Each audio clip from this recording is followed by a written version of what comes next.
do skupin, základních skupin podle pardubický perník. Losovací zařízení je připraveno. Růžová miska představuje červenou skupinu. Tam je jako nasazený tým družstvo Východočechů. Stříbrná miska je modrá skupina a tam jsou nasazení komeťáci. Losovací arbitr Fenka Maruška je taky připravená, takže uvidíme, koho vylosuje. Losujeme teďka Lokomotivu.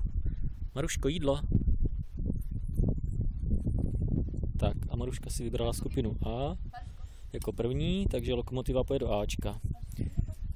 Tak, teď budeme losovat laskonky. Uvidíme, kterou si vybere. Maruško, jídlo.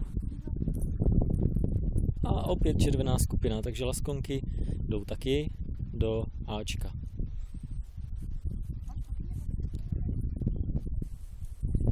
Tak, uvidíme, jestli bude pořád červená, takže teďka losujeme Sokolíky Pardubice.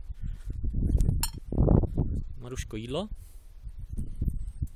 A opět vyhrála červená skupina, takže červenou skupinu máme jasnou a modrou tím pádem taky. Díky.